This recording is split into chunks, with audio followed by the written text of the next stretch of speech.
নমস্কার, শাওন পাকশালাতে সবাইকে স্বাগত জানাই।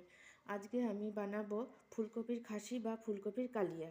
তার জন্য আমি ছোট ছোট লোকাল ফুলকপিগুলো নিয়ে লবণ দিয়ে একটু ভাপ দিয়ে নিয়ে রেখেছি। আর তারপরে নিয়েছি ফোড়নের জন্য গোটা জিরে আর কালো জিরে, 4টে চেরা কাঁচা লঙ্কা নিয়েছি, পেঁয়াজ রসুন আদা বাটা নিয়েছি, 4 মগজ আর কাঁচা লঙ্কা বাটা নিয়েছি, টক দই আর কিছু মটরশুঁটি। এবার তেলটা বসিয়ে দিয়েছিলাম, তেলটা গরম হয়ে গেছে। এটা সরষের তেলেই করছি, আপনারা রিফাইন তেলেও করতে পারেন। এখন আমি গোটা গোটা ফুলকপিগুলোকে ভেজে নেব।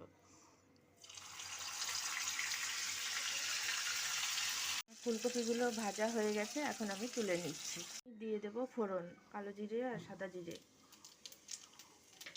দিয়ে দেব ফাটানো কাঁচা লঙ্কা,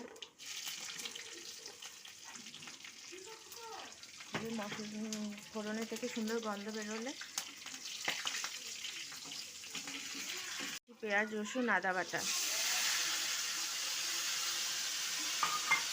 পেঁয়াজ রসুনটা ভালো করে নাড়তে থাকবো।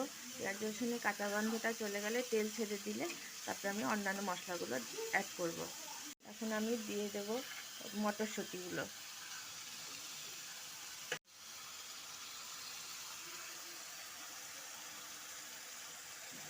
ভালো করে নাড়ব। ভালো করে কষিয়ে নিয়ে মশলা থেকে সুন্দর গন্ধ বেরোলে তারপরে আমি টক দইটা অ্যাড করব। টক দই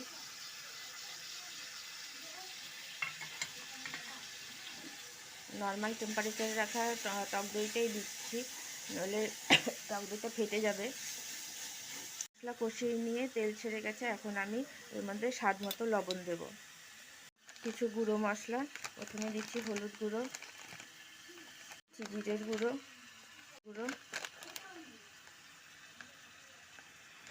দিচ্ছি ধনের গুঁড়ো, দিচ্ছি লঙ্কা গুঁড়ো। লঙ্কা গুঁড়োটা আপনারা কম বেশি বাড়িয়েও কমিয়েও নিতে পারেন। আমি পরিমাণ মতো জল দিয়ে দিচ্ছি।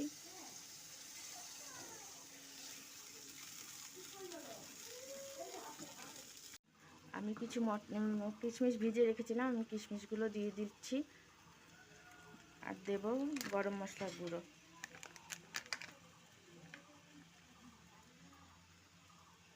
ফুটে গেছে, আমি এখন ফুলকপিগুলোকে দিয়ে দেব।